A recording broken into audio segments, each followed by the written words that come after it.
Muy buenas noches, queridos amigos, bienvenidos a Contraste y Controversia. Muchos temas, como siempre, para el análisis luego de una semana sin que nos encontráramos el señor Bautista, Manuel Felipe y este servidor con nuestra querida audiencia. Yo sugiero un tema para iniciar esta noche la conversación de todos los lunes y es la guerra sucia, el uso de las redes sociales, el uso de la información como mecanismo para el ataque político a figuras de cualquier bando. Hemos visto, por ejemplo, cómo se ha desatado toda una campaña para destruir imágenes, como por ejemplo las de Henry Ramos Ayub.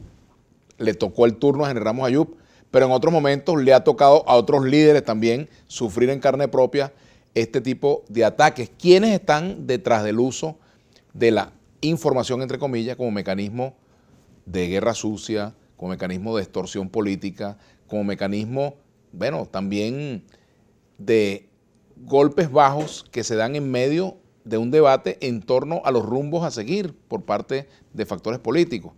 Esos son temas que los vamos a discutir esta noche en Contraste y Controversia, entre otras materias. Por ejemplo, también están los temas ambientales, pero vamos a hablar un poco de esos incendios que hay, no solamente en la Amazonía, que nos preocupa muchísimo, sino también dentro del propio campo opositor, entre unos que quieren un camino y otros que quieren otro camino, entre unos que quieren sacar del camino a unos y otros que quieren sacar del camino a otros.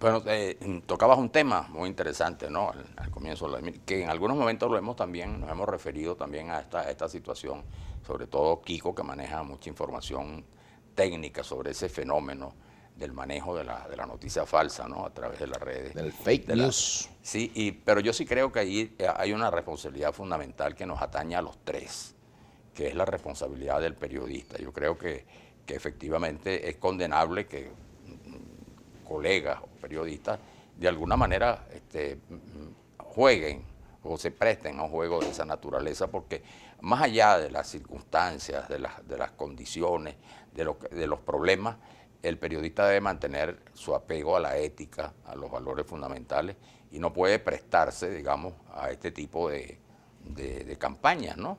Que en definitiva afectan, ¿no? el concepto y la ética del periodismo. El periodismo tiene que estar absolutamente comprometido con la verdad y el periodista no debería prestarse, y es condenable que sea también utilizado para un tipo de campaña que responden a otros intereses y no a los intereses de la verdad, que es el gran compromiso fundamental que tiene siempre el periodista como oficio, ¿no? Tú sabes que mi regreso a Globovisión y a los medios tradicionales tiene que ver con el tema de las redes, porque yo he estudiado mucho eso, como dices tú. La posverdad es un fenómeno de estas nacientes redes que no tienen ni 20 años. Es una de sus deficiencias, venía en el empaque. Y es esta cosa este fenómeno donde minorías se convierten en mayorías, grupos se organizan para dirigir y crear tendencias, la mentira, la venta permanente de mentiras, que por cierto, todo eso se cura con periodismo, con verificación de la información, con honestidad, transparencia y ética. Pero aquí estamos viendo una cosa que, ¿cómo lo llamaste tú? Los garimperos, los sicarios. Los sicarios del periodismo. En Venezuela, donde las redes tienen una influencia importante, producto de esta situación que hay con la hegemonía comunicacional, se han desatado los demonios. Todas las redes son el resultado de laboratorios, gente que monta cosas. El sistema financiero, los banqueros han montado cada uno, sobre todo los que están afuera, los que han tenido problemas, han montado redes muy fuertes. Y estamos viendo este caso de Panam Spot, ¿cómo es? Panam Post. Panam Post. ¿Ustedes se acuerdan cuando lo de Colombia con Guaidó?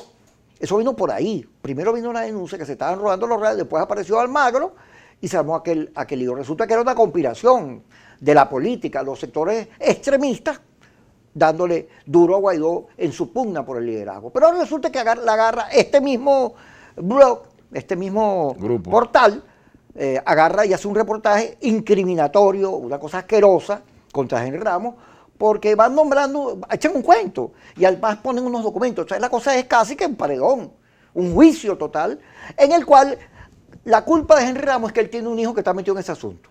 O sea, no es una denuncia contra él, es contra el hijo, contra la familia. Pero entonces él es culpable de haber tenido ese hijo.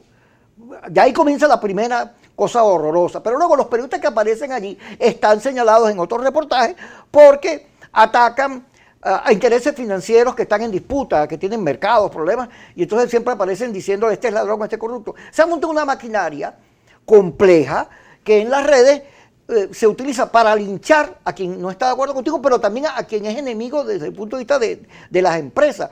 Hay periodistas que agarran y persiguen al tipo, le ponen los documentos. Algunas veces eso tiene que ver con los bolichicos, con el problema de la corrupción en Venezuela, pero otras veces son cosas fabricadas, que están hechas para meterle leña a la candela. En el caso de Henry Ramos, eso es una cosa que hay que rechazar, porque es muy perversa. Se ve que detrás de eso hay intereses económicos y políticos. Gente que en ese blog, que en ese portal, insiste en disputarle el liderazgo al G4, a la Asamblea Nacional, a través de estas campañas donde los líderes tradicionales de la oposición son unos ladrones. Fíjate, ese punto es importante porque se ha generalizado el uso de las redes sociales para la desinformación. Y entonces tú dijiste algo, Kiko, que me parece que es el antídoto frente a todas estas situaciones, que es el periodismo. O sea, si aquí se verificara la información, ustedes se imaginan la cantidad de informaciones que se dicen, que se divulgan todos los días y a toda hora, y que no son verificadas. No hay verificación de la información, no hay fuentes confiables, hay mucho copy-paste, como se llama, ¿no? Recorta y pega, se atan cabos, se dicen medias verdades, se utilizan reportajes que nunca se basaron en la verificación de información, y entonces, claro, se termina armando lo que en el periodismo se llaman ollas para meter en ellas y hervir a un líder que me moleste, a un crítico que quiero destruir, a un posible competidor, bien sea en el campo político o en el campo económico. Y entonces, frente a eso, ¿cuál es el alerta que uno le debe hacer a la ciudadanía? No es que no lean las redes sociales, Manuel Felipe, no es que no se metan a ver una cuenta de Twitter o una cuenta de Instagram o alguien que publicó algo en Facebook. Es, sobre todo, por ejemplo, no retuitear o no reenviar aquello que no nos conste, cuyas fuentes no sean confiables, que no pasen por el tamiz de la confirmación, porque hay que ver no solamente el daño que se le hace al periodismo y a personas, a individuos, sino también el daño que se le hace incluso a la propia convivencia. Mira, a través de estas cosas se puede armar incluso todo un mecanismo que lleve a una confrontación. Pero es que son guerras. Incluso armada. Son guerras, en la práctica guerras, son guerras, enfrentamientos, ¿no? Son mecanismos de guerra. Es importante y siempre es un consejo que se suele dar en estos casos y es a la gente que maneja las redes, que tiene acceso a estos mecanismos, es que tiene que ver también la fuente. Una cosa es que una persona, cualquier nombre, diga una cosa. Bueno, puede ser verdad, puede ser mentira, puede responder a intereses que no son exactamente los intereses de la verdad, pero lo importante es que la persona que sigue a las redes debe establecer una diferencia entre esa persona que transmite mensajes, que da opiniones, y aquellas informaciones que vienen de medios, es decir, los que vienen de periódicos, de canales de televisión, de agencias noticiosas, porque esa información que está allí se supone, y es así, ha sido tratada periodísticamente y ha cumplido con todos los requisitos de la información. Incluso en medios digitales, Manuel Felipe. Claro, incluso en claro, medios digitales, que claro, buen periodismo en medios digitales, ¿no? Que es distinto hacer, digamos, el uso, pues que cualquiera agarra el Twitter y cualquiera puede decir lo que le dé la gana. Es decir, esa es otra cosa, ¿no? Entonces yo creo que es importante establecer los mensajes impunes y aquellos mensajes que tienen como crédito un medio de comunicación. Vamos a seguir hablando de eso porque eso tiene mucha tela para cortar, porque los que están detrás de esas cosas, inclusive no son sectores opositores, quienes promueven eso juegan no son periodistas. a hacerle daño a la propia oposición y a dividirla. Pero además no son periodistas. Cuando regresemos, señor Manuel Felipe, cuando regresemos, quédese quieto, ya regresamos. Kiko vino ordenado. Así es, sí, pues.